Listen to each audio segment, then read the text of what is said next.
Hey, what's up everybody, and welcome back to News Dose. And with it being the beginning of June, that means more Xbox Game Pass games. Yes, Xbox announced the first half of June's lineup for Xbox Game Pass, and yeah, we got some good games to look forward to for the first half of the month. But interestingly enough, there might be a big game, and I'm talking about a huge AAA game that releases for Xbox Game Pass day one. Now, this is just a rumor for the time being, but there does seem to be something happening here, so we're going to talk about that today. Also, the PlayStation 5 continues to sell rapidly. Yes, this thing is hard to get, but there is a reason for that, and we're going to talk about that today as well. With that said, though, let's just get right into the news today, and we're actually going to start off with Battlefield 6. Now, this is the month of E3, so yeah, there's going to be a lot of different events throughout the month, and one of the ones that's been teased for quite a while now is Battlefield 6. Now, a lot of people are really excited about this game. Battlefield's a huge franchise, and this is the first Battlefield game for next generation consoles. I mean, can you imagine what Battlefield 6 is going to look like on the Xbox Series X and PS5? Well, the wait is actually almost over because they're going to be revealing this on June 9th, and I'm actually really excited to see this. Now, I'm not like some huge Battlefield fan per se. I do like Battlefield. I've played them in the past and everything, but I'm actually really excited to see this one because, you know, like I said, can you imagine what this is going to look like on the Xbox Series and the PS5? Battlefield as a franchise does have a tendency of pushing for state-of-the-art visuals. And it's not just with the visuals either. I mean, Battlefield, you know, they have these really large battlefields, and Battlefield 6 is going to be massive. Now, previous games in the franchise was, 32 versus 32?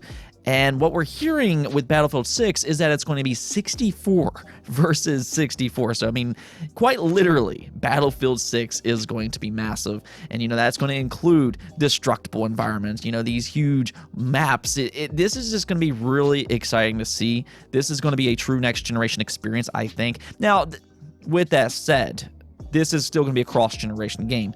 But I don't really think that's going to hold back the next generation version at all. I do expect there to be a pretty large gap between the two. You know, instead of something like 64 versus 64 on the Xbox Series and PS5, you might see something like 32 versus 32 on the Xbox One and the PS4. And then, of course, you know, just overall, the Xbox Series and PS5 version will look better. You know, it's going to have better textures. It probably will enjoy more stable frame rate, you know, better lighting. It's going to probably, you know, just all around, it's going to have better visuals. And because Battlefield's past history with, you know, being visual showcases, I'm really excited to see this on the Xbox Series and PS5. If you're a Battlefield fan, though, let me know in the comments below on what you would like to see most with this reveal. Otherwise, let's just go ahead and mark our calendars for June 9th. Now, speaking of visual showcases, we need to talk about Crysis. I mean, pretty much every longtime PC gamer, you know, they're going to know about this franchise because it's well known as being very visually demanding. The question used to be all the time, can it run Crysis? You know, you're building a PC, but can it run Crysis? Because, you know, it was just a very, again, it was just a very demanding game. And it's really been interesting to see within just even the last year or so. But it does seem like Crytek, you know, they're trying to bring back Crysis. You know, last year we got Crysis Remastered for the Xbox One, PlayStation 4, and the Nintendo Switch. And, you know, it ran pretty good on each console. But interestingly enough, it doesn't look like Crytek is finished there. In fact, today they announced the Crysis Remastered Trilogy for the Xbox One, PlayStation 4, PC, and the Nintendo Switch. Yeah, that's right, all these consoles can run Crysis. That is just so amazing to think about, you know. I mean, if this was 10 or so years ago and you told me that Crysis could run on a handheld console like the Nintendo Switch, yeah, I probably wouldn't have believed you. But here we are, and Crysis can now run on the Nintendo Switch. That is just absolutely amazing. Now, with that said, I do think that there is some disappointing news when it comes to this, and let me just kind of explain what I mean by that. So yes, this Crysis Remastered Trilogy was announced for Xbox and PlayStation consoles, but unfortunately, there is not a native version with the Xbox Series and the PS5. And I really think that's a bit of a missed opportunity because, you know, with a native version for the Xbox Series and PS5, this could have been something truly special. You know, the Xbox Series and PS5 support something like ray tracing. They could have done something with ray tracing, not software-based, but, you know, hardware-based ray tracing. So while, yes, you can still play Crysis Remastered through backwards compatibility, and I'm sure it's going to have its own benefits, you know, it's probably going to run a stable 60 frames per second and all that stuff, but I still would have liked to have seen a native version here. But regardless, I mean, if you do like Crysis, or maybe you missed out on it in the past, Crysis Remastered, the whole trilogy will be coming back to all platforms, including that Nintendo Switch. I still find that so amazing that a game like this can run on the Nintendo Switch.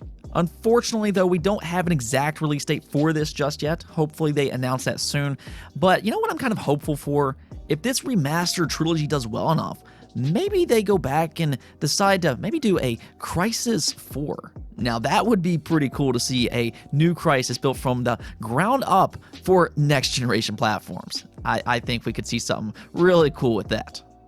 Let's talk about Xbox Game Pass, though, because, yes, they announced 4 new games for Xbox Game Pass in the first half of June. Now, how this typically works is that in the first half of the month, you'll get a certain amount of games, and in the second half of the month, you'll get even more games. So we're only seeing the first 15 days of June here, and I do expect a lot more to come. And when I mean a lot, I mean a lot more to come in the second half of June. I'll kind of get more into that here in just a moment. But let's go ahead and check out what they did announce for the first 15 days of June. So you have the Wild at Heart releasing for cloud, then For Honor, Darkest Dungeon, and Backbone all coming to Xbox Game Pass in the first 15 days of the month. And at first glance, this isn't really the greatest lineup in the world. The Wild at Heart actually released in Xbox Game Pass last month, and this one is just actually coming to cloud. Now, to be clear, this is an interesting game with it being a very Pikmin-like game. If you like the Pikmin franchise for Nintendo, you definitely do need to check out the Wild at Heart. Very, very unique franchise, so that's pretty cool to see. And For Honor and Darkest Dungeon are both actually really good games as well. For Honor is kind of like a brawler fighting type of game, very enjoyable multiplayer experience. And then you have Darkest Dungeon, which is a bit of a hidden gem. Now, Darkest Dungeon is one of those games that kind of goes under the radar that really shouldn't. I mean, legitimately, this is one of the best turn-based RPGs made in recent years. It really is that good. So to see this game come to Xbox Game Pass, hopefully it'll get the attention that it deserves. Again, though, this is not really the biggest lineup in the world, but I suspect the reason for that is because they do have E3 planned for June 13th. While yes, E3 is really exciting, that time leading up to E3 becomes a little bit more silent as publishers tend to hold back their news for that big reveal at these huge, massive events. And that's what I think we're kind of seeing here with the first half of the month for Xbox Game Pass. I think this is kind of the quiet before the storm type of thing. So I absolutely do expect some massive reveals at E3 when it comes to Xbox Game Pass. And you know what? I actually think that we might know when it's coming, and I think that will be Psychonauts 2. I think that there's a very real possibility that Psychonauts 2 is revealed for the second half of June. Now, that's just me guessing, but based off the information that we have, yeah, I could definitely see that happening. Interestingly enough, though, there's been a rumor going around for a little while now that Battlefield 6 will be heading to Xbox Game Pass. Yeah, this is an actual rumor, and I hadn't really paid much attention to this until today because something does seem to be happening here. Now, okay, so let's just take a look at what I'm talking about. So about a month ago, the Battlefield account over on Twitter posted this: words that rhyme with soon. June, boom. And at first glance, there doesn't really seem to be anything happening with this. More than likely, it's just teasing the Battlefield reveal. That's more than likely what they're teasing here, or at least that's what you would think. But interestingly enough, the Xbox Game Pass account does like to tease some of their future games. We kind of all know about this. And if you take a look at how Xbox Game Pass worded their reveal for June's lineup, they do kind of play off that Battlefield tweet. So let's check out what they had to say. June is our favorite month. It rhymes with soon. And this got a response from the social media manager for Battlefield. Now, this doesn't necessarily mean that Battlefield 6 will be coming to Xbox Game Pass, but it does seem like that they're hinting at some kind of partnership here, which is definitely interesting to say the least. Now, this is all just speculation for the time being, but you really can't rule anything out when it comes to Xbox Game Pass. They have a way of surprising you. I mean, I certainly wouldn't have expected something like Outriders to come to Xbox Game Pass day one either. So could they possibly get Battlefield into Game Pass? I'm not going to say that they will, but that would be pretty cool to see. You also have to take into consideration that Xbox and EA are already pretty close when it comes to Game Pass. EA Play is included in the Xbox Game Pass Ultimate subscription. So maybe EA decides to put Battlefield 6 into EA Play, which would be included in, of course, Xbox Game Pass Ultimate. So again, this is all just speculation for the time being, but definitely an interesting turn of events. So let me know what you think about all this in the comments below. Is it just a big coincidence with both the Battlefield account and Xbox Game Pass rhyming with June, or is something else happening here? Let me know in the comments below. Nonetheless, though, we do have some good-looking games coming to Xbox Game Pass for the first half of June, so definitely go check those out. Now, we also need to talk about some PlayStation stuff today, as we got another timed exclusive to talk about. This has become pretty common practice with PlayStation this generation. They have been signing a lot of timed exclusive deals. PlayStation and Square Enix especially seems to be very cozy with one another, signing multiple Final Fantasy games as timed exclusives for the PlayStation brand. And those are big games, but PlayStation really seems to be signing anything that they can, and it seems like they struck a deal with Sega and Virtua Fighter 5 Ultimate Showdown. So this game was revealed last week as a PlayStation 4 exclusive, which was kind of odd. This isn't a PlayStation 5 exclusive, but instead it is PlayStation 4. But nonetheless, this does appear to be a timed exclusive. And I think we kind of already assumed that it was, but now we seem to have some information that kind of backs that up. So what's happening is that a data miner decided to go ahead and examine the homepage of the game and discovered mentions of PC, PlayStation 5, Switch, Xbox One, and the Xbox Series S and X. So that is a pretty good sign that, you know, they did work on other versions of this game and that they're just currently being held back. More or less, again, this is likely going to be a timed exclusive. That hasn't been announced as a timed exclusive as of yet, but it would not be a major shock to see this game, come to the Xbox and Switch and PC as well 6-12 months down the road. We'll see what happens with this, but it does look like Virtua Fighter 5 Ultimate Showdown is in fact a PlayStation 4 timed exclusive. And while we're on the topic of PlayStation, the PS5 had yet another massive month over in the UK this May. So yeah, apparently both the Xbox Series and the PS5 has improved last month with their stock situations.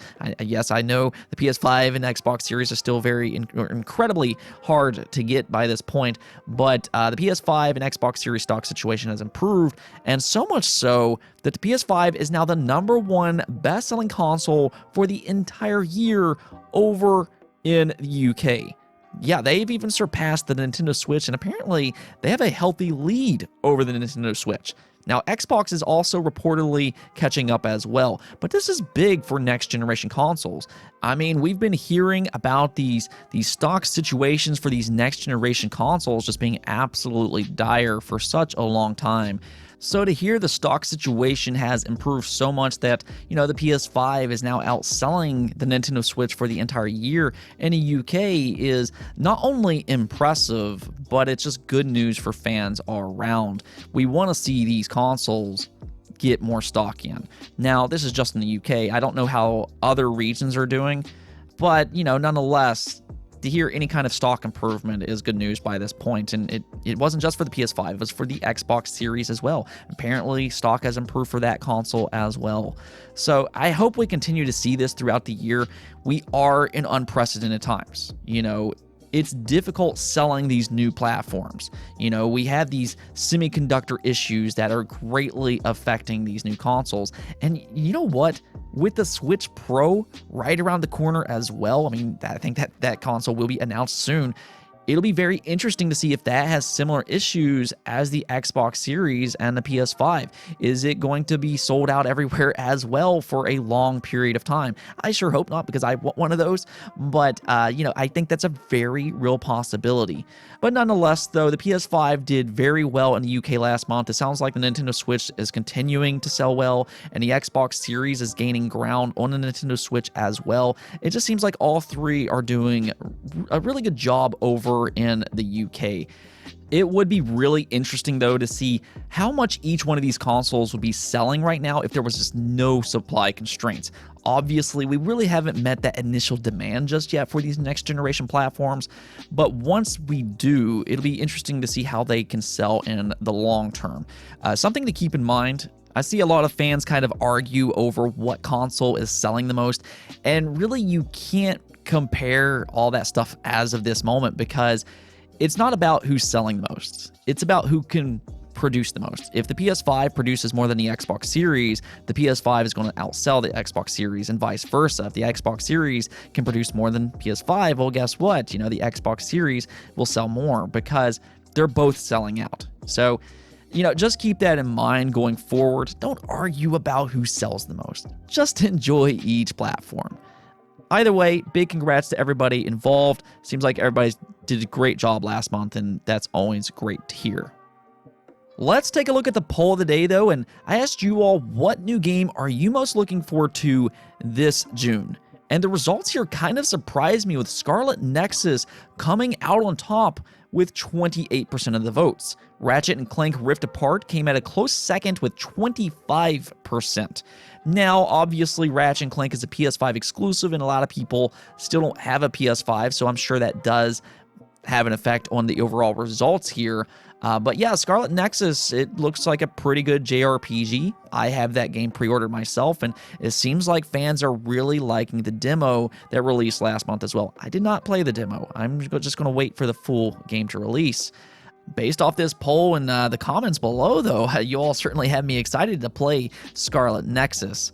Now, I'm also really interested in Ratchet & Clank as well, though, because, this is one of the first PS5 exclusives. I like Ratchet & Clank, and it looks excellent based off the trailers that we've seen. I'm personally very excited about that. Looking through the comments, though, one game that kind of stood out to me is Final Fantasy VII Remake Intergrade. It seems like quite a few of you all are still kind of waiting for a port to the Xbox and PC. This was supposed to be a timed exclusive, but it looks like PlayStation extended that timed exclusive deal with the PS5, so we're still kind of waiting on other platforms to play that game. It's unfortunate, but I guess it is what it is. Nonetheless, there's a lot of games to look forward to in the month of June, and hopefully we all have a fun month with not only gaming, but also those E3 events, so let's have a good month. Anyways, though, that's it for this video, but if you liked the video, don't forget to bell notification and subscribe button for more content just like this. Also, if you would like to support the channel through Patreon, thank you for making this content possible. Peace out.